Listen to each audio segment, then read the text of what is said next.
Dear students, this is Ankur Dutt from the Biozone institute. बेटा आज 11th की क्लास के लिए हम यहाँ एकत्रित हुए हैं और मैं ठीक है 11th का जो शुरुआत के टॉपिक्स हैं, आप सब 11th के स्टूडेंट्स हैं तो वेरी बिगिनिंग है, मोस्ट वेलकम फॉर यू। ठीक है, और बेटा देखिए आज 11th जो हम शुरुआत करेंगे तो बेसिकली ये रहता है कि भाई सर 11th में कौन से चैप्टर्स, मैंने ये देखा गया है कि 22 चैप्टर्स आपके 11th की बायोलॉजी में हैं और 22 चैप्टर्स बेटा they are the most basic chapters, क्योंकि नीट में बेस मेन स्ट्रॉन्ग रखना जरूरी है। जनरली बायोलॉजी क्योंकि आप ले रहे हो 11th क्लास से तो मेन यही है कि डॉक्टर बनना है और डॉक्टर बनने के उद्देश्य से जाना है तो नीट को क्वालिफाई आपको करना पड़ेगा, नीट को निकालना पड़ेगा। और नीट को अगर निकालना है तो बेटा उसके लिए आपको 11th को थरो करना पड़ेगा। देखिए मैंने कई जगह पर देखा है कि कई जगह पर जैसे टीचर्स शुरुआत करते हैं, कोई भी शुरुआत करता है, कोई 8th चैप्टर से, कोई 9th चैप्टर से, लेकिन 11th पर मेरे पार्ट पर जो मुझे समझ में आता है कि वेरी बिगिनिंग से in perfect order we have to move, क्योंकि शुरुआत में है ना जो चैप्टर्स हैं दे आर द बेसिक्स, इनमें थोड़ा सा ये रहता है कि क्लासिफिकेशन ऐसे पोर्शंस आते हैं और जिससे बच्चा ये जान पाता है कि कौन सा एनिमल, कौन सा प्लांट किस जगह पर है ना स्टैंड करता है और उससे आगे उसे हेल्प मिलती है ना उसकी एनाटॉमी, फिजियोलॉजी और बाकी भागों को पढ़ने में। ठीक है, अब बेटा ये चीजें शायद अभी समझ ना आ रही हो सर आप क्या कहना चाह रहे हो, लेकिन धीरे धीरे हम लेकर चलेंगे तो है ना और अच्छा होगा। देखो भाई अब 22 चैप्टर्स में पहला चैप्टर बहुत जनरल चैप्टर है आपकी बुक के अंदर, that is nothing but the living word. बच्चा सोचता है कि लिविंग वर्ड में है क्या कि we have to talk only about the difference between the living and non living.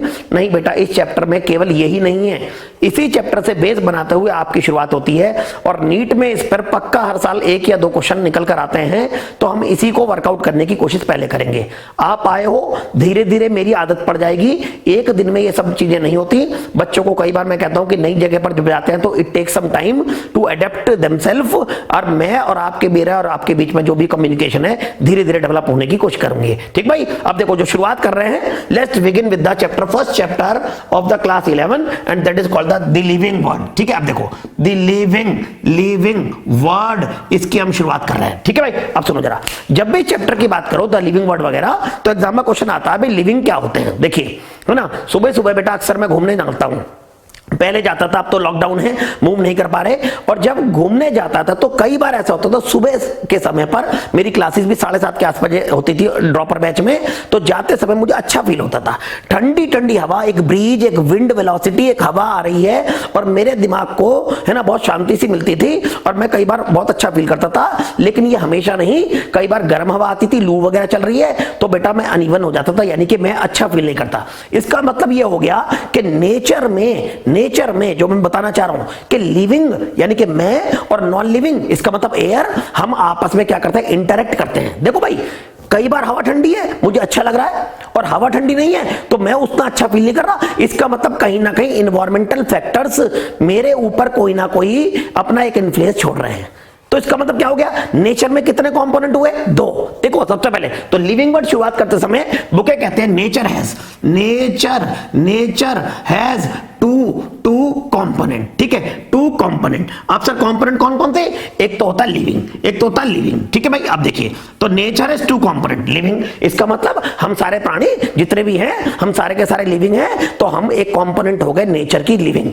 और नेचर की दूसरी कंपोनेंट भी है, that is nothing but the non living में क्या आ गया, might be wind velocity, this might be temperature, this might be oxygen, वो सारी चीजें जो भी होती है नेचर के component, that is called the non living. ठीक है, सुनो तो इस चैप्टर में हमें क्या करना है भाई, इस चैप्टर में बेसिकली हमें देखना है कि लिविंग कंपोनेंट जो होती है और नॉन लिविंग में क्या डिफरेंसेस हैं। सर ये तो बहुत हम सिंपल सा बता सकते हैं बेटा, ये 4th और 5th क्लास वाली बात नहीं है, 4th और 5th में भी ये चैप्टर आ जाते हैं, लेकिन यहाँ एक डीप लेवल में आपको पढ़ना है। ठीक है, अब देखो तो नेचर के कितने कंपोनेंट है बोलो, 2। कौन कौन से, लिविंग, और कौन सा, नॉन लिविंग में कौन सा आ गया, विंड, और कौन सा आ गया, टेम्परेचर, और कौन सा आ गया, एयर। मतलब विंड को एयर कह दिया आपने, है ना, वाटर आ गया, सारी चीज आ गई।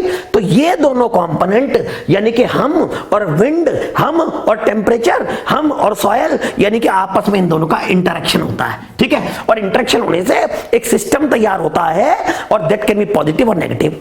ठीक भाई, इसका मतलब अगर मुझे जिंदा रहना है तो मुझे कहीं ना कहीं नॉन लिविंग कंपोनेंट से इंटरेक्ट करना पड़ेगा। जैसे अगर जिंदा रहना है तो हमारी बॉडी में सबसे इंपॉर्टेंट चीज जो होगी वो ये इक्वेशन होनी चाहिए, C6H12O6 plus O2 gives rise to CO2 plus H2O plus energy.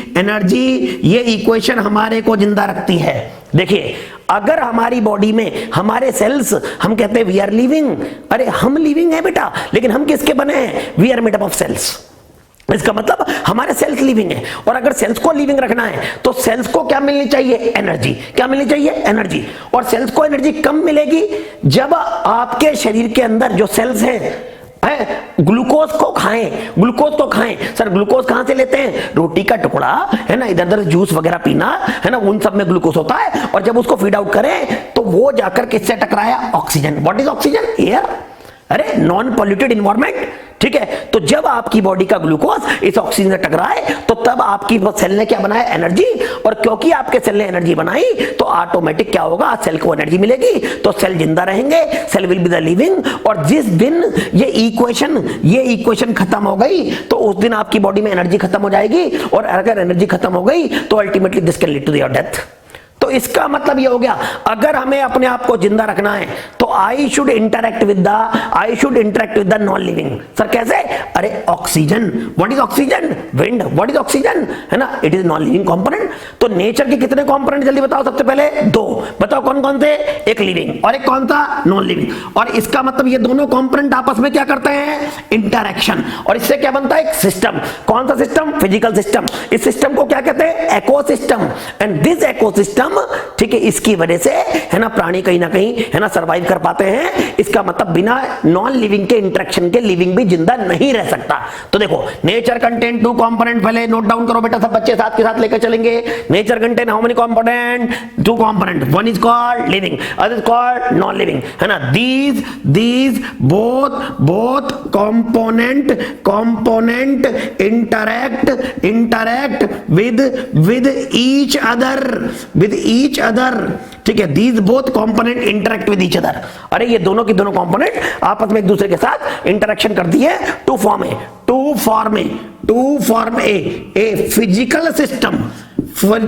Physical system, जिससे एक सिस्टम निर्माण होता है। धरती के ऊपर एक सिस्टम बन जाता है।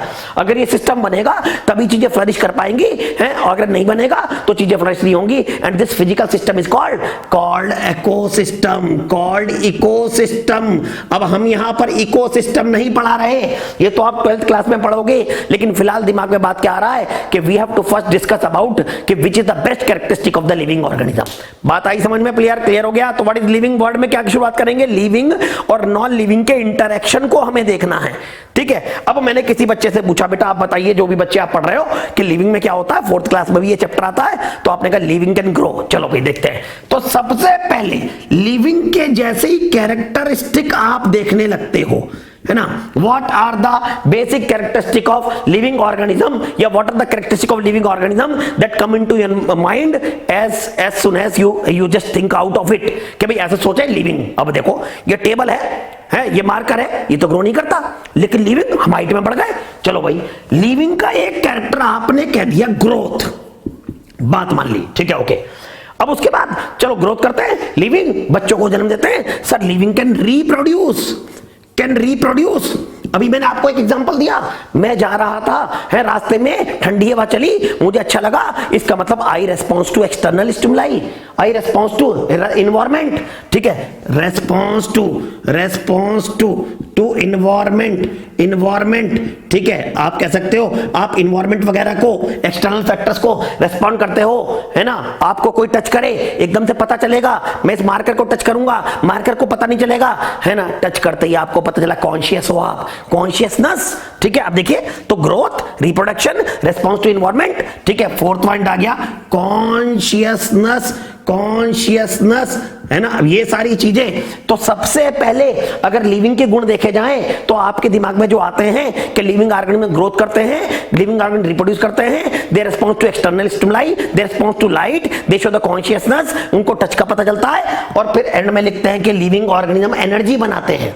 अगर एनर्जी का उत्पादन हो, जो इक्वेशन मैंने अभी आपको बताई, C6H12O6 plus O2 gives right to CO2 plus H2O plus energy, बेटा एक्चुअल में ये जो इक्वेशन होती है, this particular equation is called metabolism. ठीक है, तो लिविंग ऑर्गेनिज्म शो मेटाबॉलिज्म। तो पांचवें नंबर का पॉइंट आ गया, that is nothing but the metabolism. तो कुल मिलाकर देखो ETC और भी कई सारे पॉइंट्स आ सकते हैं, यानी इसका मतलब ये हो गया, शुरुआत में जब भी लिविंग की बात करो तो ये कुछ पॉइंट्स हमारे दिमाग में बन जाते हैं, लेकिन एग्जाम का क्वेश्चन देखिए जिसके अकॉर्डिंगली हम आगे बढ़ने की कोशिश करेंगे, क्योंकि इस चैप्टर में है ना हमें एक एक पॉइंट को सर्च करना है और ये देखना है कि ये जो चारों पांचों पॉइंट मैंने आपको बताए इसमें बेस्ट कौन सा, and then we will move further. तो अब देखो यहां पर पहला पॉइंट क्या आ गया, देखिए तो यहां पर सबसे देखिए, विच ऑफ द फॉलोइंग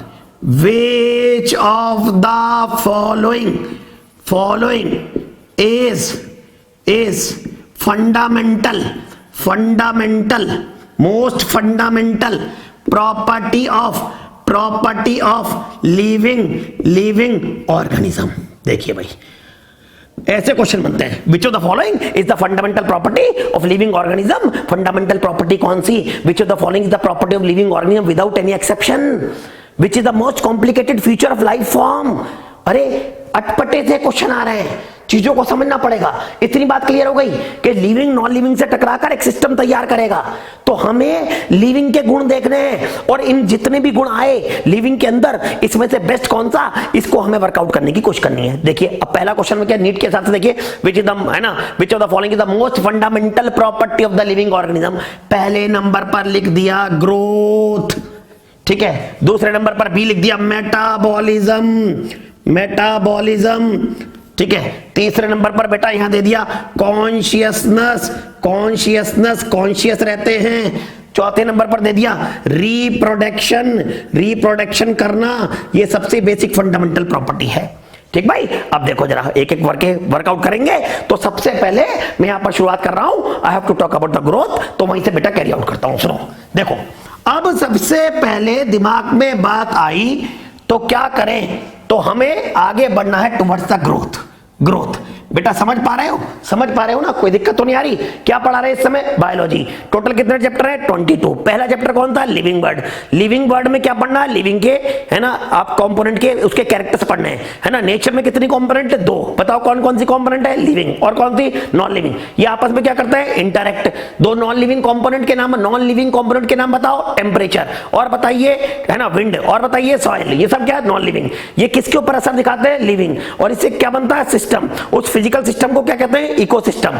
ठीक है, अब फंडामेंटल प्रॉपर्टी जो लिविंग की आती है ना, सबसे पहले हमने शुरुआत की, हमने पूछा मोस्ट फंडामेंटल कौन सा, हमें इसको वर्कआउट करना है। लेकिन आपके दिमाग में if anyone of you, anyone from the childhood, if anyone ask you some questions, then what are the basic characteristic of the living organism, you generally move towards the growth and then followed by the reproduction, consciousness, response to external stimuli. All these are your options which you attempt to provide to a particular person. ठीक है, तो आप ये कोशिश करते हो, ये सारे ऑप्शन होने चाहिए, लेकिन हमें क्या चाहिए, विच is the best characteristic of among them. तो हमें एक एक करके पढ़ना, right short notes on the growth. देखो अब जरा देखिए, जैसे हमने बात की ग्रोथ, तो आपकी एनसीईआरटी ने 2 एक 3 जगह इसकी डेफिनेशन दे रखी है। सर व्हाट इज ग्रोथ, ठीक है आप देखना, है ना, उसने क्या लिखा है ना, ग्रोथ इज एनी इर्रिवर्सिबल, ठीक है, change in size and shape of organism.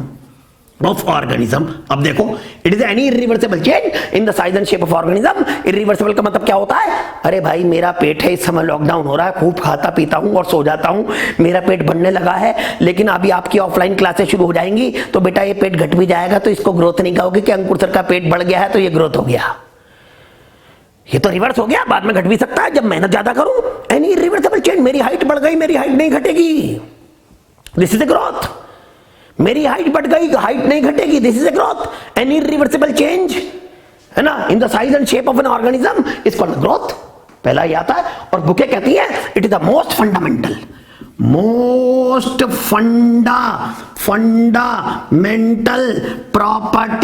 Property of life. अरे लाइफ की सबसे फंडामेंटल प्रॉपर्टी बताओ, तो तुरंत जाकर ना सबसे पहले फंडामेंटल में जो दिमाग में सबसे पहले आता है दैट इज ग्रोथ। अब किताबें क्या कहती है देखो, तो वो आपसे क्या कहेगा, एक क्वेश्चन तो वो आपके सामने लिखा हुआ। अब एग्जामिनर तुमसे क्वेश्चन देगा, जैसे स्कूलों में आते हैं डायरेक्ट टाइम क्वेश्चंस, वो आपसे पूछेगा व्हाट आर द, ठीक है, व्हाट आर, राइट एनी, या what are twin characteristic of growth. What are twin characteristic of growth? बात समझ पा रहे हो क्या कह रहा हूं? तो growth is any irreversible change in the life form. It is any irreversible change in the size and shape of an organism. एक कोई चीज ग्रो कर जाए तो बेटा है ना irreversible change है, वापस नहीं आती। पेट का बढ़ना कोई ग्रोथ नहीं कहलाता, लेकिन हाइट का बढ़ना ग्रोथ जरूर कहलाता है। इसको सबसे फंडामेंटल प्रॉपर्टी मानते हैं। लेकिन एग्जाम में क्वेश्चन आएगा what are the twin characteristic of growth. Sir बात समझ आई भाई, ग्रोथ के दो कैरेक्टर बताओ, ट्विंस, जुड़वा बच्चे, ट्विंस कहते हैं, दो कैरेक्टर। देखो किसी भी पर्सन में ग्रोथ हो तो ये दो चीजें हो जाती हैं। देखिए उसने क्या लिखा, increase in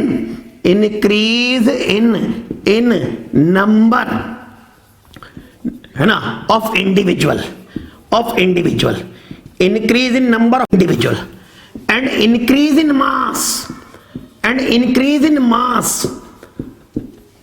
increase in number of individual, मतलब इंडिविजुअल सेल की बात कर रहा है वो, सेल की मात्रा बढ़ना।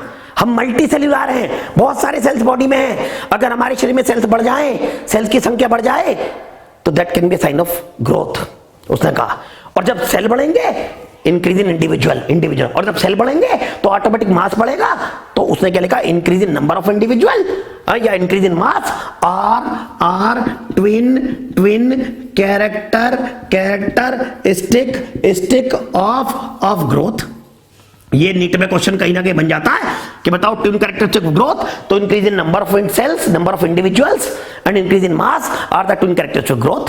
भाई ये दोनों कैरेक्टर्स हैं। सर कैसे? अब देखो इस चीज को समझाते हैं। तो इसका आंसर तो निकल गया, which is the most fundamental property of the living organism. तुरंत आंसर सबसे पहले पहुंचोगे ग्रोथ। और इट इज ए रिवर्सिबल या इरिवर्सिबल, तो आंसर बेटा क्या आएगा, it is the irreversible change in the life form. आ रहा समझ में? ठीक है, धीरे धीरे आदत पड़ेगी, ठीक है। सामने होते तो और अच्छा लेकर चलता, लेकिन कोई दिक्कत नहीं है। इतना समझ में आया? तो बताओ क्या चीज बढ़नी है, मास बढ़ गया, और क्या बन गए, इंडिविजुअल बढ़ गए। तो आपने उसको क्या कह दिया, दैट इज कॉल्ड ग्रोथ। अब देखो 10th क्लास में, लोअर क्लासेस में आपने एक चीज पढ़ी होगी, आप ये चीज जानते हो कि कुछ ऐसे ऑर्गेनिज्म हैं जिनका शरीर एक सेल का बना हुआ है। देखो जैसे यूनिसेल्युलर, उनका पूरा शरीर एक सेल का बना है। एक व्हाट इज सेल, भाई स्मॉलेस्ट यूनिट ऑफ लाइफ, ठीक है, एक सेल का बना।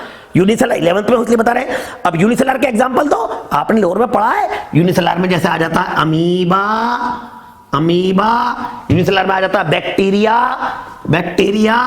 है ना। यूनिसेलर में और भी बहुत सारे रहते हैं, पैरामीशियम, इसको आगे क्लासिफाई करेंगे। आप ये मानकर चल रहे हैं, बिल्कुल बेसिक से आप शुरुआत कर रहे हो, यूनिसेलर। और बहुत सारे क्या होते हैं जिनमें सेल ज्यादा, they are called multicellular. तो मल्टी सेल्युलर, तो हम सब मल्टी सेल्युलर में आ गए। ह्यूमन मल्टी सेल्युलर है, ठीक है, ह्यूमन मल्टी सेल्युलर है, बहुत सारे और भी मल्टी सेल्युलर है, हाइड्रा भी मल्टी सेल्युलर है, लेकिन हम तो यूनिसेल्युलर की बात कर रहे हैं, है ना। प्लांट भी इसमें आ गया, मतलब कहने का मतलब है ना, एनिमल्स आ गए, ह्यूमन आ गया, वो सब जनरली मल्टी सेल्युलर है, ठीक है। अब सुनो, तो हम ग्रोथ की बात कर रहे हैं 11th के हिसाब से। तो ग्रोथ सर यूनिसेल्युलर ग्रो करते हैं, बिल्कुल करते हैं। अभी आपने क्या कहा, इंक्रीज इन मास, और आपने क्या कहा, increase in individual are the twin characteristic of growth. तो देखो अगर ग्रोथ करे यूनिसेल्युलर में, आप ये सोचिए, मान लीजिए ये एक बैक्टीरिया है, मान लीजिए ये एक अमीबा है। अब अगर इसका ग्रोथ की बात करें तो ये क्या करता होगा, 1 से 2, 2 से 4, 4 से 8, मतलब 1 से 2, 2 से 4, 4 से 8, ये क्या हो गया, सेल डिवीजन। इसका मतलब 1 से 2 बनना इंक्रीज इन इंडिविजुअल है, जब संख्या बढ़ेगी, ठीक है। तो इंक्रीज इन इंडिविजुअल, तो किसका कैरेक्टर है, ग्रोथ, अभी मैंने आपको बताया, ठीक है। तो इसका मतलब unicellular like amoeba, like etc, paramecium, bacteria, जो भी यूनिसेल्युलर होगा, grow by grow by cell division, इसी को बाइनरी फिजन, ये जो भी कहना चाहो वो कह दो, उसकी बात हम नहीं कर रहे। फिलहाल तो हमने कह दिया 1 से 2 बना, अब 1 से 2 बनेगा तो सेल्स की मात्रा बढ़ेगी, इसका मतलब they divide by the cell division. ये तो सेल डिवीजन हो गया। Okay, unicellular. अब हम बात करें मल्टीसेलुलर। अब देखो मल्टीसेलुलर, अब जब आप बात करो मल्टीसेलुलर, सपोज करो मैं हूं अंकुर सर, इतने बड़े थे बचपन में, ठीक है, ये मेरी बॉडी में सेल्स, ये मेरी बॉडी में सेल्स, बहुत सारे cell, because I am the multicellular. अब मेरी बॉडी के सेल्स 1 से 2, 2 से 4, 4 से 8, 8 से 16 लगातार डिवाइड करते चले गए। इसका मतलब मेरी बॉडी के सेल्स ने डिवीजन की, सारे सेल डिवाइड कर रहे हैं, जो भी कर रहे हैं, मेरी हाइट भी बढ़ गई है, हाइट बढ़ गई, लंबाई बढ़ गई। इसका मतलब ये हो गया मैं भी ग्रो कर रहा हूं, तो मेरा ग्रोथ भी कैसे होता है? With the help of cell division. और प्लांट भी बढ़ते हैं, तो प्लांट में ग्रोथ भी कैसे होता है? Cell division. तो सब में ग्रोथ कैसा हो रहा है? सेल डिवाइड करते हैं, एक से अनेक बनते हैं, एक से अनेक बने तो मास बढ़ा, तो इसका मतलब ऑटोमेटिक वो क्या कहलाएगा? जैसे अभी डेफिनेशन बताई थी, that is called the growth. तो अब देखो unicellular like amoeba, paramecium, grow by cell division, है ना। Animal multicellular, multicellular like animal also divide by cell division. तो सर आप ये बताइए, एनिमल क्या पूरे जीवन में बढ़ सकते हैं? मेरी हाइट इतनी रह गई, अब मैं चाहूं तो और बड़े नहीं बढ़ने की। इसका मतलब ये हो गया मेरे सेल डिवाइड कर रहे हैं अप टू एक लिमिट। अंकुर सर की हाइट यहां गई, इसके बाद तो ये नहीं हो रहा कि आगे बढ़ रहा है ना, नहीं बढ़ने की। इसका मतलब एनिमल में growth is limited to certain stage in life. कुछ हार्मोन्स होते हैं, ग्रोथ हार्मोन्स होते हैं, बॉडी के अंदर बढ़ते हैं, टीनेज तक बढ़ते हैं, लंबाई 11th 12th क्लास तक बढ़ जाती है ना। हार्मोनल जेनेटिकल भी होती है, हार्मोनल भी होती है। तो अब बात यह, हमारी हाइट बढ़ी, नंबर ऑफ सेल्स बढ़े, उसके बाद स्टॉप नहीं बढ़ेगी, तो क्या हमारे शरीर में ग्रोथ लिमिटेड है? मैंने कहा देखिए, हमारा ग्रोथ जो है ओपन टाइप नहीं है, हमारा ग्रोथ हमेशा नहीं होता। इसका मतलब इन मल्टीसेलुलर लाइक एनिमल, है ना, ठीक है, they also divide by cell division. However their growth, however किसकी बात चल रही है? एनिमल। किसकी बात चल रही है? Animal. However their growth is limited to, however, ठीक है, their growth is limited to certain span in life. भाई हमेशा नहीं, लाइफ के एक स्पैन तक उनका ग्रोथ क्या होता है? लिमिटेड होता है। तो सर एनिमल बाद में ग्रो नहीं करेंगे? नहीं करेंगे, लेकिन रिपेयर कर सकते हैं। कैसे? अंकुर सर रास्ते में जा रहे थे, जाते हुए रास्ते में कहीं गिर गए, धक्का लग गया, कुछ हो गया, किसी ने धक्का दे दिया, कुछ भी मान लो, अब गिर गए तो अंकुर सर के हाथ में चोट लग गई, अंकुर सर के 100 सेल डैमेज हो गए, 100 सेल डैमेज हो गए।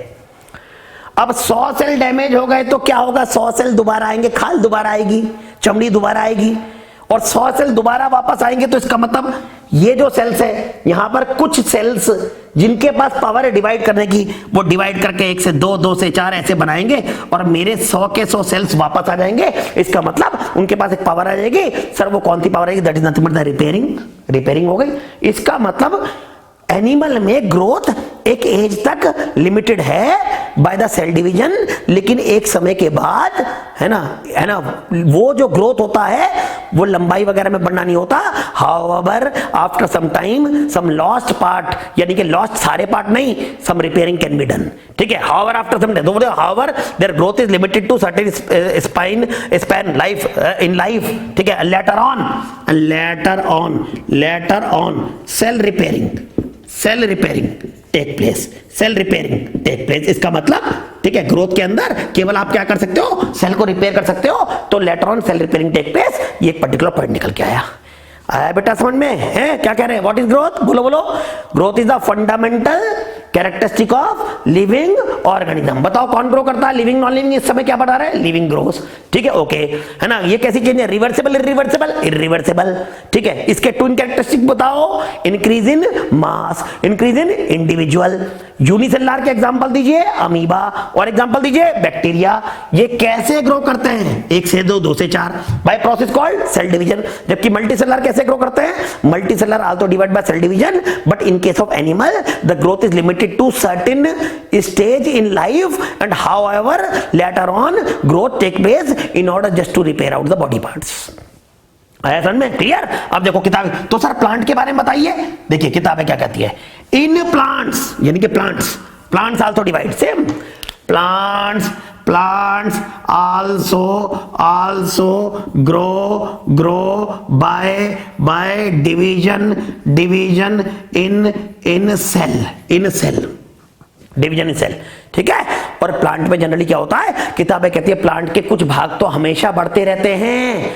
एनिमल में मैंने क्या कहा, हमारी ग्रोथ एक जगह पर रुक जाती है, लेकिन प्लांट जो होता है उसके बॉडी के कुछ पार्ट्स ऐसे हैं जो हमेशा बढ़ते रहते हैं, इन, है ना, that is nothing but there growth is open type. Open का मतलब खुली हुई, लगातार बढ़ना। However certain part of plant continue to grow throughout life, ठीक है, फॉलो अप करना। हाउएवर, ठीक है, certain parts of plant continue to grow throughout life. इसका मतलब ये हो गया कि पौधों के अंदर जीवन भर बढ़ना। अरे जड़ें हैं, फैलती जाती हैं, और भी चीजें बढ़ रहा है, मैं ये नहीं कह रहा हर पार्ट, लेकिन अगर कोई चीज बढ़ रही है तो फैलाने के लिए, बढ़ाने के लिए सेल को ग्रो करना पड़ेगा, सेल को डिवाइड करना पड़ेगा। हम जीवन भर नहीं फैलते, हम है ना हाइट में नहीं बढ़ते, लेकिन however certain part of the plant continue to grow throughout life and hence their growth, hence their growth is open type। और इसलिए इनको ग्रोथ को ओपन टाइप कहते हैं। ओपन का मतलब ये हो गया कि हमेशा लगातार बढ़ना।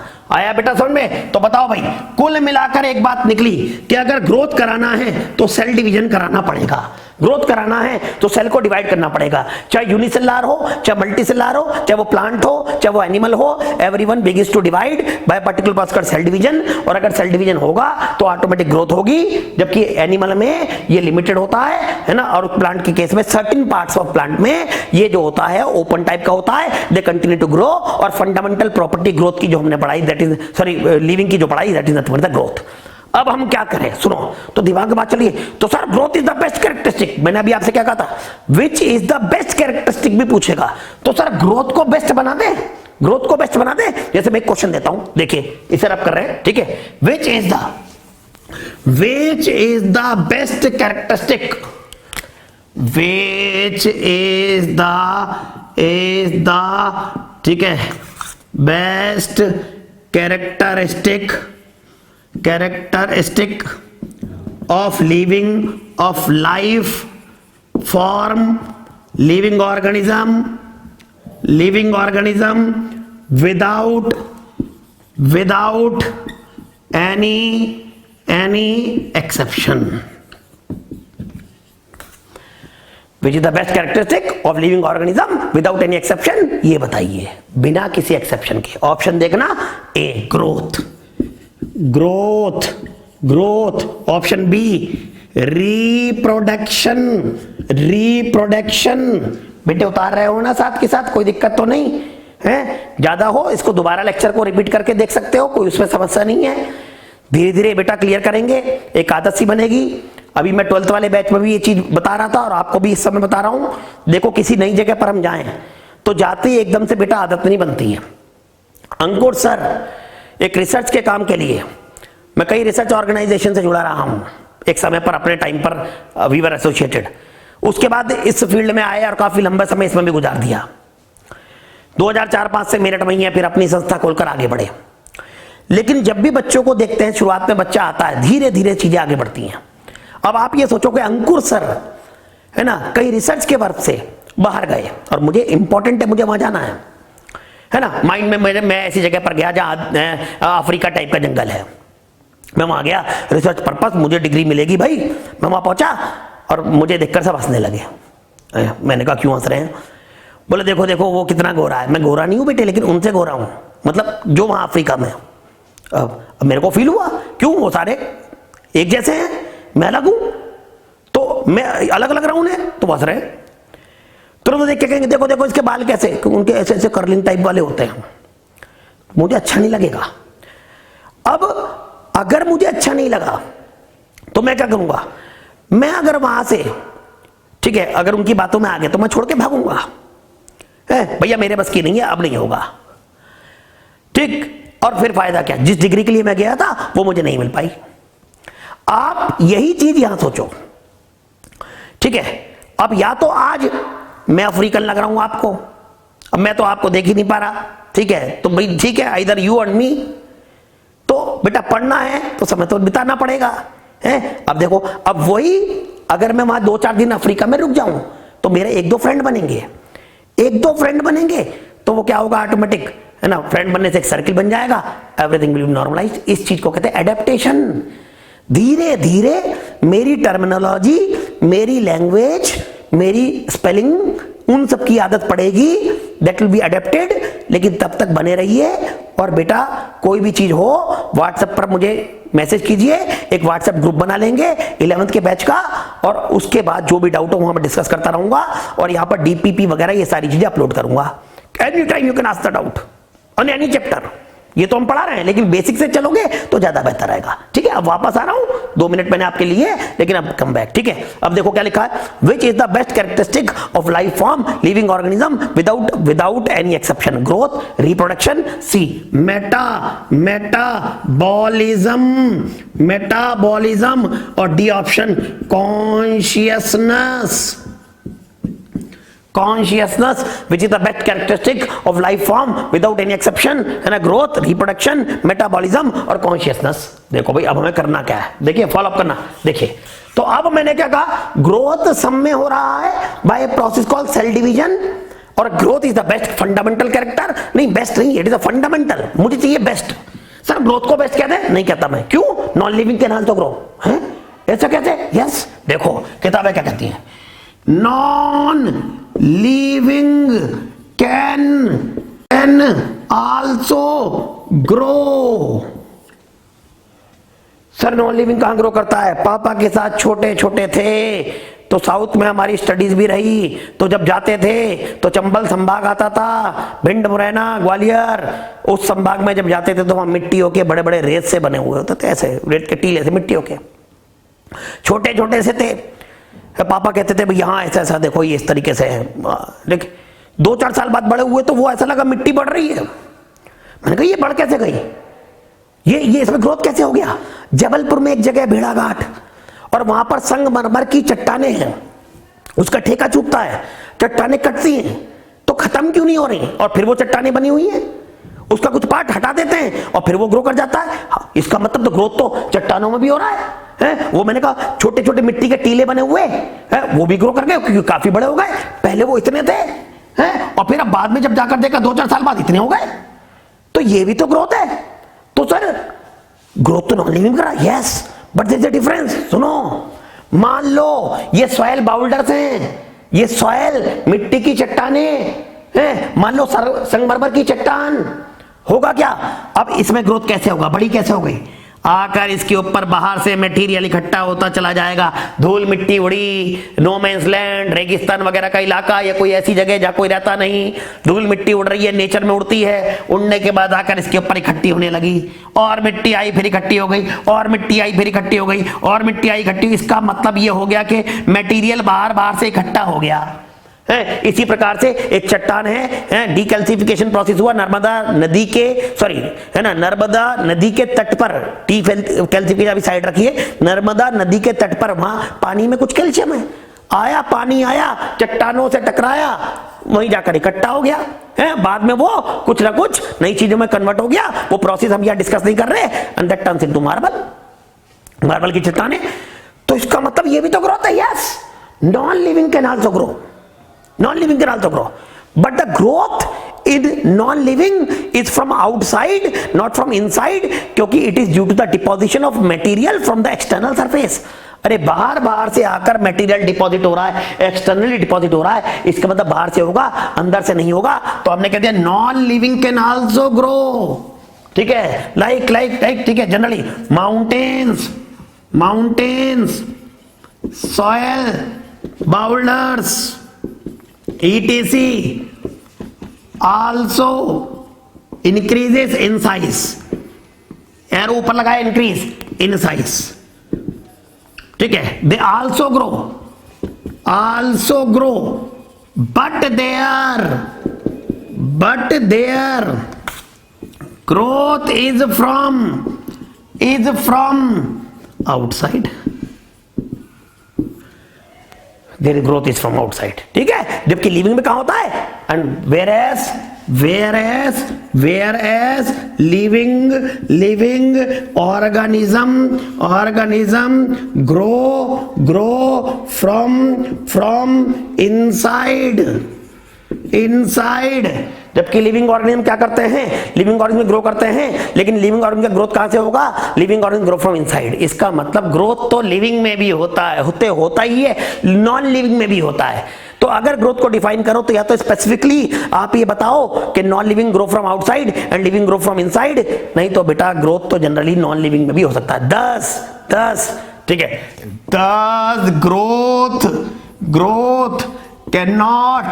cannot be considered as best feature character of life। इसलिए ग्रोथ को, ठीक है, बेस्ट कैरेक्टर नहीं मान सकते। It is not the best character of life, ये लाइफ का बेस्ट कैरेक्टर बेटा नहीं है, बार बार कह रहा हूं, ठीक है। तो पहली प्रॉपर्टी हमने पूरी कर ली, और वो फंडामेंटल प्रॉपर्टी थी, उसको ग्रोथ कहते हैं। हर कोई ग्रो कर सकता है, लेकिन बाय सेल डिवीजन करते हैं लिविंग ऑर्गेनिज्म। यूनिसेलुलर भी सेल डिवीजन से करता है और मल्टीसेलुलर भी सेल डिवीजन से करते हैं, लेकिन growth is not the unique property of the living organism. Non living can also grow, but the growth in the non living organism is from the outside, जबकि living grow from the inside.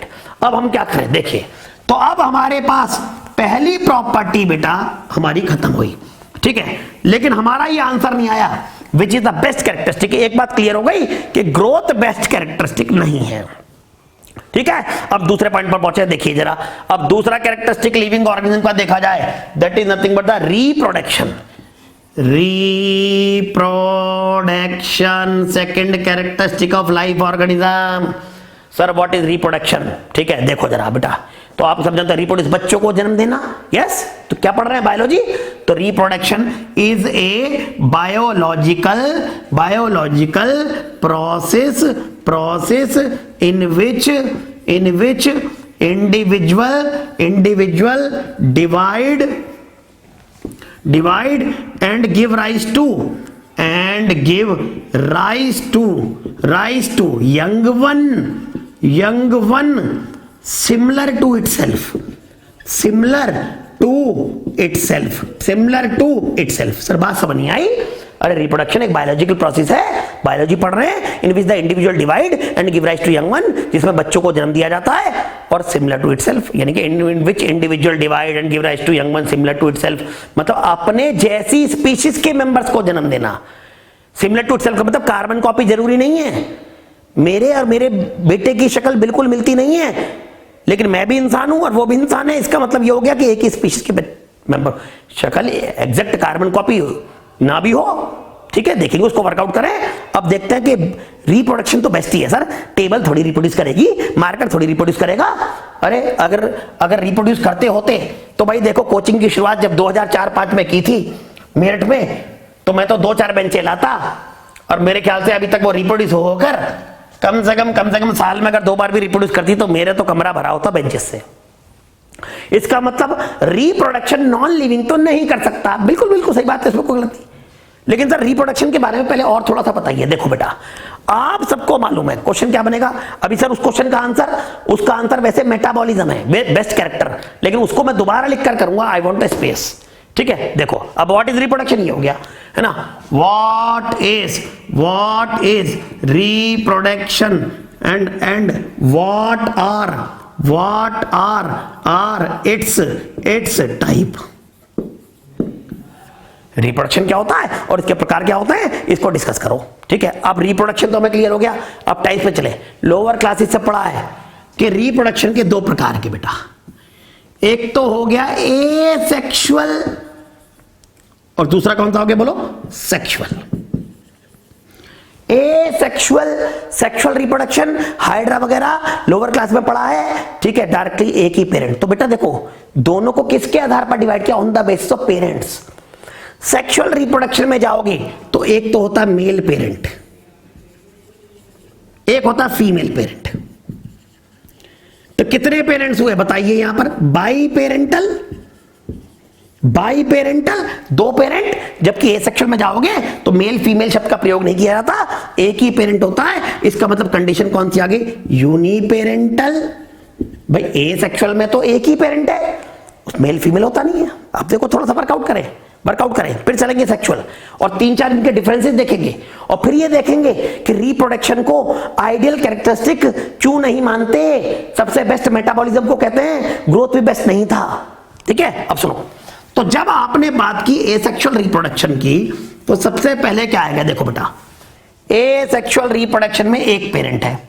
अगर ये parent बच्चों को जन्म देगा तो 1 से 2 binary fission, 1 से अनेक मल्टीपल फिजन।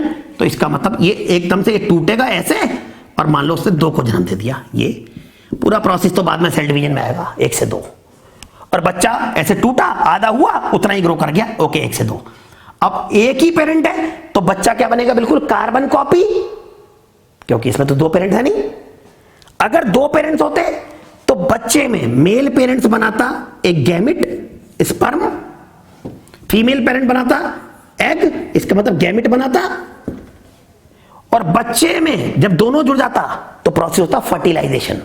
मेल और फीमेल गैमिट को अगर जोड़ना है उस प्रोसेस कहते हैं फर्टिलाइजेशन, और तब जाकर बच्चे का फॉर्मेशन होता, ये एम्ब्रियो बनता। तो इसमें कुछ कैरेक्टर किसके आ जाते हैं, मेल के, और कुछ कैरेक्टर किसके आ जाते हैं, फीमेल के। इसका मतलब दोनों के कैरेक्टर्स का फॉर्मेशन यहां पर होता। ठीक है, तो अब इसके लेकिन यहां पर एक सिंगल कैरेक्टर आ रहे हैं, तो ये हमने क्या कहा, एसेक्सुअल रिप्रोडक्शन जो होता है it is involve in the production of the clone similar to parents, 100% similar to parent, almost similar to parent. और जबकि यहां पर क्या होता है, दोनों के कैरेक्टर आते हैं, किसके, male as well as female. ठीक है, क्या बनता है, गैमेट्स बनकर। ठीक है, बात समझ में आ रही है ना। कुछ पापा की नाक पापा जैसी तो कान मम्मी जैसे, दोनों की जीन्स आई। लेकिन यहां पर तो एक ही पेरेंट है तो सारे गुण उसी के आएंगे। तो देखो यहां पर हम क्या लिख सकते हैं, क्लोन्स आर प्रोड्यूस्ड, पहला डिफरेंस यूनिपेरेंटल। दूसरा clones are produced, what are clones, clones are morphological. Sir morphology क्या होती है बेटे, ये ब्रांच आएगी। मॉर्फोलॉजी का मतलब बाहरी आकृति, बाहरी चीजों की पढ़ना, स्टडी करना, एक्सटर्नल चीजें पढ़ना, रूट पढ़ना, शूट पढ़ना, लीफ पढ़ना। अंदर से नहीं पढ़ना, अंदर से पढ़ो तो anatomy. Morphological external feature, clones are morphological, बाहर से same, and genetically genes, DNA, chromosome, मतलब बाहर से भी सेम है और अंदर से भी सेम है। ठीक है, individual young one, individual produced as a result of asexual reproduction. बात मान रहे हो लोग? ठीक है, जबकि ये बताओ या क्लोन बनेंगे या चेंजेस आएंगी, क्लोन नहीं बन सकते क्योंकि कुछ गुण किसके आ रहे हैं, मदर के, और कुछ फादर के। तो यहां पर ऑफ स्प्रिंग कैसे होंगे, बच्चे offspring, they are not the carbon copy, they are not the clone. Offspring show the character of both the parents. तो यह इस पॉइंट को लिख सकते हैं, offspring show character of both parents. Uniparental, biparental, clones are produced, no clones are produced, and individual offspring young one show the character of both the parents. ये चीज आ गई। अब देखो हमें क्या करना है, हमें तो चैप्टर से अलग नहीं जाना, ये तो चीजें बाद में भी आएंगी, हमें तो यहां पर बात करनी है लिविंग का बेस्ट कैरेक्टरिस्टिक है या नहीं है। तो अब एक काम करते हैं, सुनिए वापस आते हैं। तो आपकी एनसीईआरटी ने कुछ एसेक्सुअल रिप्रोडक्शन के एग्जाम्पल दे रखे हैं। जैसे उसने क्या कहा, सुनो, उसने कहा एसेक्सुअल रिप्रोडक्शन के एग्जाम्पल, एसेक्सुअल के एग्जाम्पल उसने कहा एसेक्सुअल रिप्रोडक्शन अगर देखोगे तो हाइड्रा, हाइड्रा के अंदर एक प्रोसेस के द्वारा यह होता है बडिंग। हाइड्रा रिप्रोड्यूसिस, हाइड्रा एक एनिमल में आता है, किंगडम कहां भी नहीं बता सकता। Hydra reproduces asexually by process called budding. ये हाइड्रा है, इसके यहां पर टेंटिकल सी बनी होती है इस तरीके से, और यहां से एक छोटी सी बड सी निकलती है, ये इस तरीके से दिस बड। ये मेरी जैसे एक गांठ सी निकली हुई है, ये गांठ एक आउटगोस्ट सा बन गया, कोई गांठ सी निकल गई, और वो गांठ अगर टूटकर अलग हो जाए तो एक नए ऑर्गेनिज्म को जन्म दे दे, एक बड जैसी चीज, एक कली जैसी चीज, उसको आपने एक नाम से पुकारा, that is called budding, external budding, hydra by budding. और भी चीजें हैं, ठीक है। अब ये बड कैसे बनी वो यहां नहीं बता सकते बेटे, आगे चैप्टर में आएगा। उसने कहा और भी एसेक्सुअल रिप्रोडक्शन जैसे कैसे करते हैं, देखो फ्रेगमेंटेशन। उसने कहा ठीक है, एक है फ्रेगमेंटेशन, बॉडी के टुकड़े हो गए और हर एक टुकड़ा एक नया प्राणी बन गया, ठीक है। जैसे कैसे याद करेंगे, देखिए, तो फ्रेगमेंटेशन के एग्जांपल उसने लिखा फ्यू फंजाई, सुनना, फंजाई फफूंदी, फंजाई आप सब जानते हो, इतना तो क्लियर होगा, फ्यू फंजाई। आगे देखना, filamentous, filamentous algae, filamentous algae, algae plant में आता है, lower plant algae, filamentous ribbon जैसा आकार, एग्जांपल स्पाइरोगेरा, एग्जांपल स्पाइरोगेरा। तो मैं अभी इतना ही लिख रहा हूं, फ्यू फंजाई, फिलामेंटस एल्गी। आगे देखना, उसने फिर लिखा प्लानेरिया, प्लानेरिया, चिंता मत करो अभी क्लियर होगा। और फिर लिखा प्रोटोनीमा ऑफ मॉस। अब पहले क्या है देखो, hydra animal budding, few fungi, fungi एक अलग होती है फफूंदी, उसके बाद filamentous algae lower plants, Planaria. Sir Planaria क्या होता है बेटा, फ्लैट वॉर्म, प्लानेरिया भी एक टाइप का एनिमल है, इसको फ्लैट वॉर्म कहते हैं, इसका शरीर पूरा फ्लैट होता है, दबा हुआ होता है, it is A type of flat warm में आता है ये, ठीक है। तो आप इसको ध्यान रखो, it is A type of flat warm. Sir ये यहां सब क्यों, अरे बेटा बुक में आपके एनसीईआरटी में एग्जांपल यही दे रखे हैं, मैं इसको याद करने का तरीका आपको बताऊंगा, ठीक है। अब देखो ये फ्लैट वॉर्म, तो पहला बताओ कौन सा, जरा बताओ, है ना, फ्यू फंजाई, फ्यू, है ना। दूसरे नंबर पर हमने क्या लिखा, फ्यू फंजाई पहला ये, दूसरा फिलामेंटस एल्गी, तीसरा प्लानेरिया, प्लानेरिया क्या है, एक प्रकार का वॉर्म है, फ्लैट वॉर्म इसे कहते हैं। और चौथे नंबर पर प्रोटोनीमा ऑफ मॉस, बेटा मॉस भी एक प्रकार का प्लांट है, ब्रायोफाइट में आता है, आगे चैप्टर नंबर 3 में क्लियर होगा, लेकिन बुक ने यहां एग्जांपल दे रखा तो मैं इसको बता रहा हूं, ठीक है। आप सुनो, तो few fungi, filamentous algae, planaria, protonema of moss, ये चारों के चारों they divide, they show fragmentation, fragmentation मतलब एसेक्सुअल रिप्रोडक्शन टाइप में एक टाइप तो हाइड्रा कैसे डिवाइड कर रहा है, बडिंग, है ना। उसके बाद दूसरा टाइप उसमें कौन सा आ गया, फ्रेगमेंटेशन, है ना। अब फ्रेगमेंटेशन कौन कौन कर रहा है, फ्यू फंजाई, और कौन कर रहा है फिलामेंटस एल्गी, और कौन कर रहा है प्लानेरिया, और कौन सा प्रोटोनीमा ऑफ मॉस। सर ये फ्रेगमेंट तो उसके शरीर के टुकड़े हो गए, हर एक टुकड़ा एक पर्टिकुलर साइज का होता है, and it develop into new organism. कैसे याद करें, देखो एफ से फ्रेगमेंटेशन, देखना कैसे याद करें, पहले अक्षर से पहले अक्षर मिला दो, एफ से फ्रेगमेंटेशन, एफ से फंजाई, फ्यू फंजाई, एफ से फ्रेगमेंटेशन, एफ से फिलामेंटस एल्गी। याद करने का तरीका देखो, फिलामेंटस एल्गी, फ्यू फंजाई। अब देखो एफ ऐसा होता है, अगर मैं इस एफ को मोड़ दूं, मतलब इसको यहां लगा दूं तो बन गया पी। तो अगला पी से प्लानेरिया से एनिमल फ्लैटवॉर्म, और पी से प्रोटोनीमा। इसका मतलब फ्यू फंजाई, 4 एग्जांपल याद हो गए हैं। और आपकी किताबें पता क्या कहती हैं, बहुत बेहतरीन पॉइंट है, देखिए, है ना, वो कहती हैं प्लानेरिया शो, बहुत बेहतरीन पॉइंट है बेटे, ये कई बार नीट में आ चुका, Planaria show remarkable remarkable regeneration power, remarkable highest नहीं कह रहा हूं, हाईएस्ट नहीं कह रहा हूं, हाईएस्ट रीजनरेशन किसी और में होते हैं। रीजनरेशन का मतलब होता है अगर टुकड़े कर दो तो दोबारा से बन जाना। रिमार्केबल अच्छी खासी रीजनरेशन पावर, तो पूछा planaria show remarkable regeneration power, तो name a platform that show remarkable regeneration power, name a animal that show remarkable regeneration power, तुरंत आंसर आ गया प्लानेरिया। तो ये एसेक्सुअल मेथड्स है रिप्रोडक्शन के कई सारे। ठीक है, अब देखो बहुत बड़े पॉइंट है ये एसेक्सुअल में, तो सर बहुत बढ़िया। ठीक है, तो बडिंग ये सब आपने लिख दिया।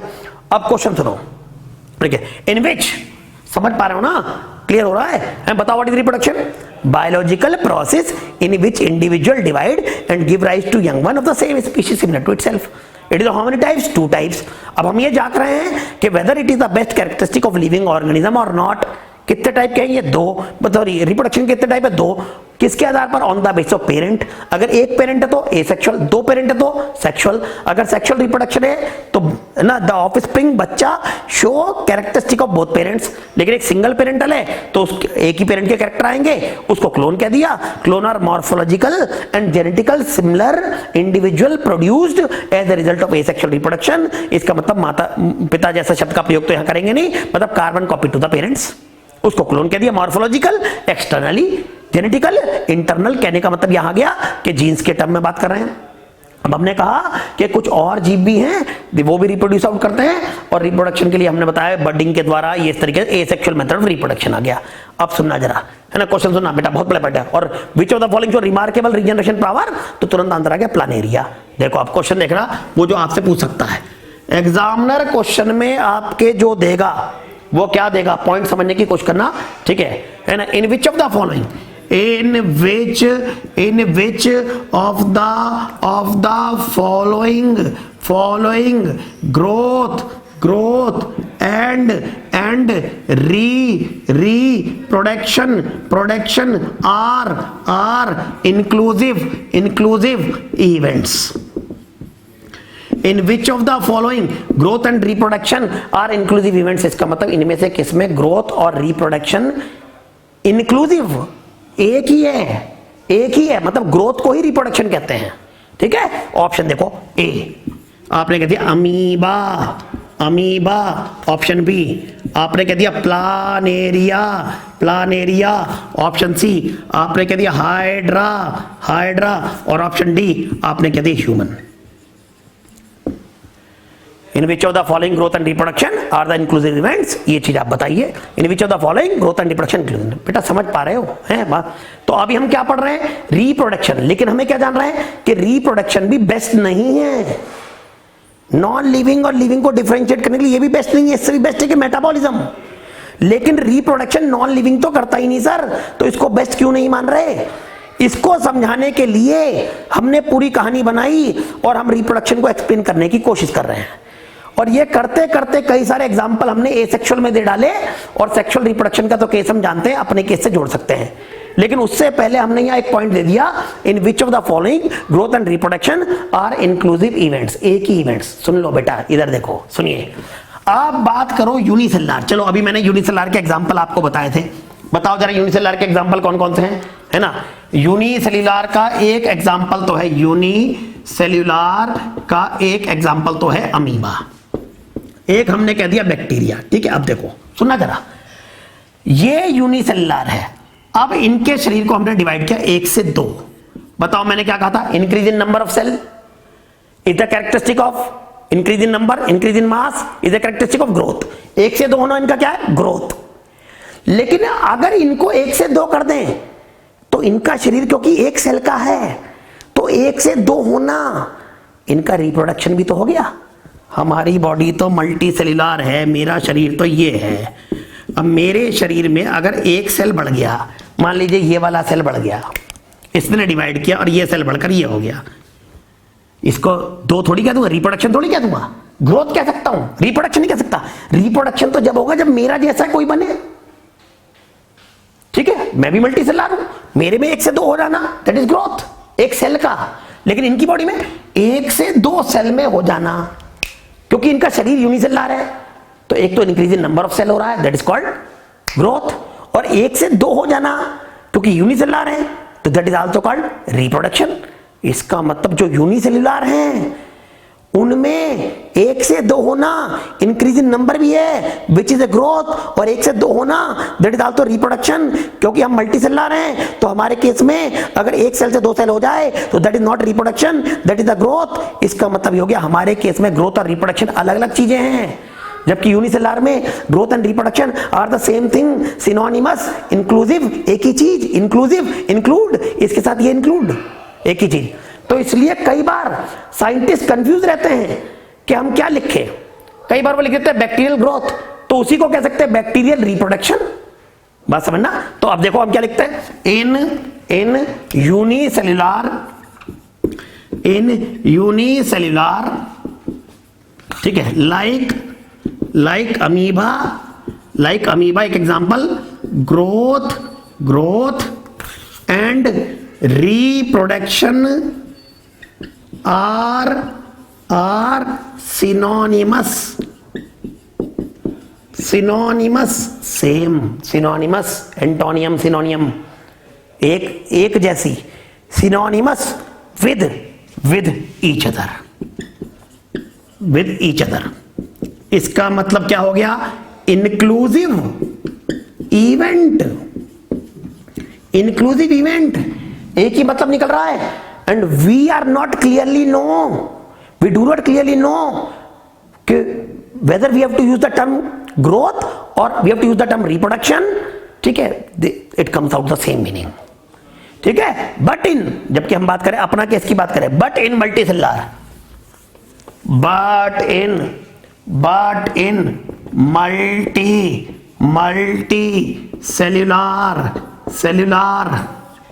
like plants and animals growth and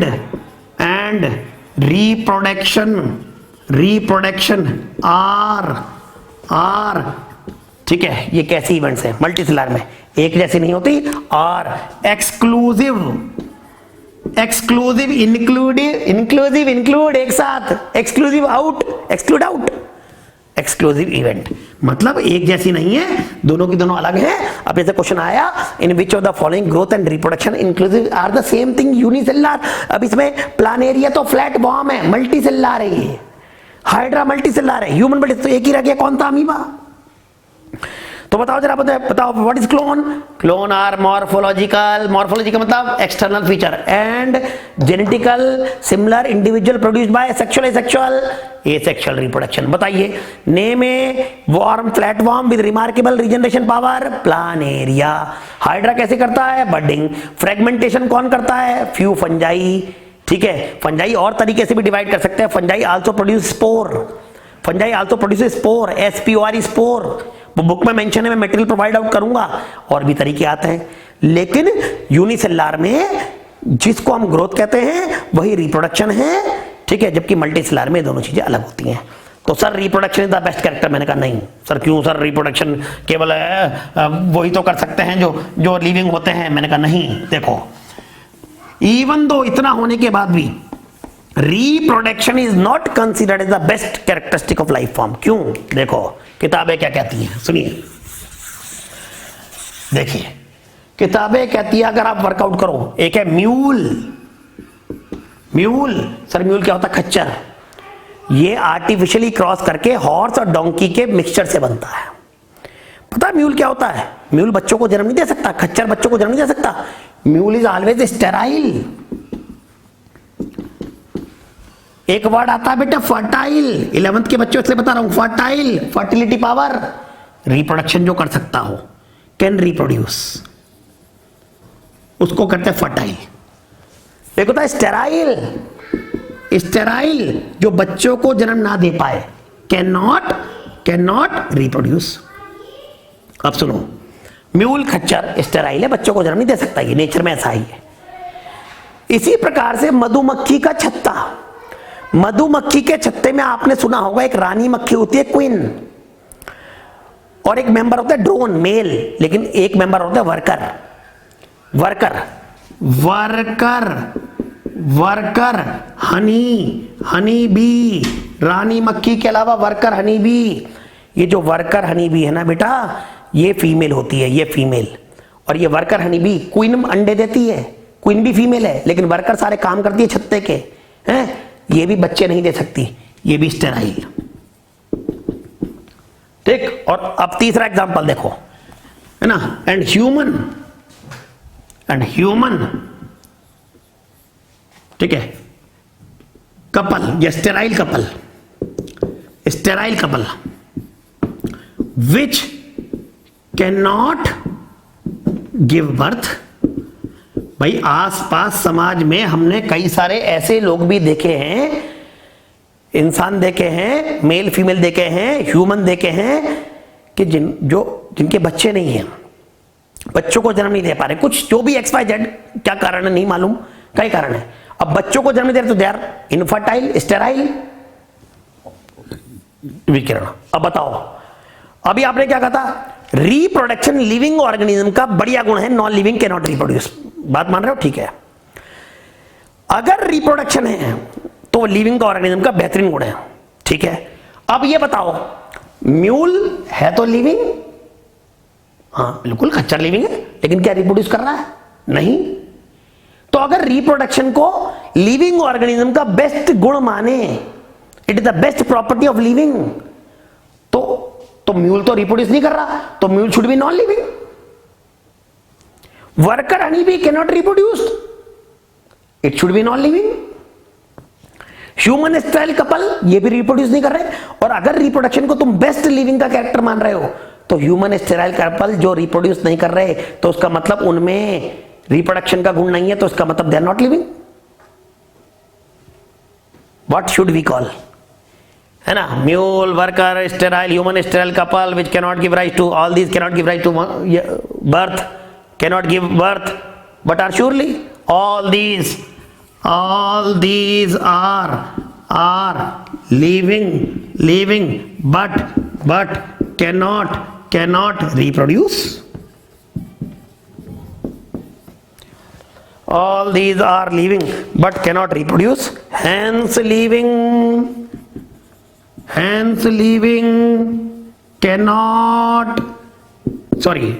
reproduction, not living. Hence reproduction cannot be considered defining property. Defining का मतलब जिससे पता चले, definition, property of living organism. इसलिए रिप्रोडक्शन को भी लिविंग का, जीवितों का बेस्ट गुण नहीं माना जा सकता, क्योंकि कई सारे ऐसे मेंबर हैं, है तो वो लिविंग, लेकिन उनमें रिप्रोडक्शन की पावर नहीं है। देखो बेटा, दिस इज फॉर टुडे। तो मैंने आज आपको दो कैरेक्टरिस्टिक पढ़ाए लिविंग ऑर्गेनिज्म के, और दोनों कैरेक्टरिस्टिक जो लिविंग ऑर्गेनिज्म के हैं वो अल्टीमेटली बेस्ट नहीं है। लेकिन इस चैप्टर में जो शुरुआत होती है कि लिविंग के क्या जनरल गुण है, तो ग्रोथ, रिप्रोडक्शन, फंडामेंटल कैरेक्टर पूछे तो ग्रोथ पर जाना, twin characteristic of living growth पूछे तो आप पूछना increase in individual, increase in mass, ये twin characteristic. Unicellular, multicellular, how they grow, by cell division. किसमें growth and reproduction inclusive events है, यूनिसेलुलर, ये सब आ गया, है ना। Non living can also grow but there growth is from outside, and living में ग्रोथ है इनसाइड से। और रिप्रोडक्शन में दो टाइप्स के होते हैं, clones are morphological and genetical, individual या similar, produced similar to that of the parents, ठीक है। तो एसेक्सुअल रिप्रोडक्शन द्वारा प्रोड्यूस हुए, ये सब हमने कर लिया। और एंड में फ्रेगमेंटेशन का एग्जांपल पूछता, प्लानेरिया पे क्वेश्चन आता है। Planaria has remarkable regeneration power, it is a flat worm, आगे आने वाले चैप्टर में इसके बारे में डिस्कस होगा। And protonema of moss also divide by the fragmentation.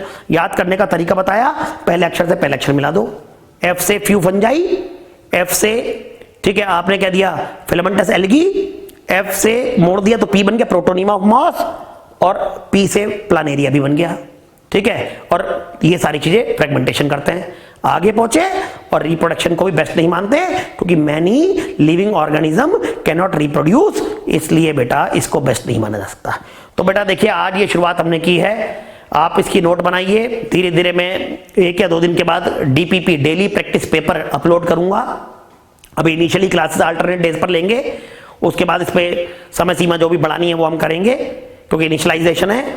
और बेटा जो भी डाउट हो आप मुझे पर्सनली, जो भी बच्चे आज 11th का बैच आप ज्वाइन कर रहे हो, आप मुझको ना मैसेज कीजिए पर्सनली, और पर्सनली मैसेज करके आप जो भी है मैं उसका I am the 11th student and I want to join your course like rice, है ना। मेरे को पर्सनली मेरा नंबर है, मोबाइल नंबर 9719719227, फिर से बोल रहा हूँ 9719275249। इस नंबर पर आप मैसेज कीजिए और उससे हम एक व्हाट्सएप ग्रुप तैयार करेंगे और उस पर भी चीजें अपलोड करता रहूंगा। तो बच्चों के जो डाउट है उस पर हम क्लियर आउट कर सकते हैं, ठीक है, और इस माध्यम से हम आगे बढ़ेंगे। और जब ऑफलाइन शुरू होंगी तो अकॉर्डिंगली वी कैन मूव। ठीक है भाई, ऑल द बेस्ट। चलो बेटा इसको पढ़ो, नोट्स बनाओ, वर्किंग कीजिए। Okay bye.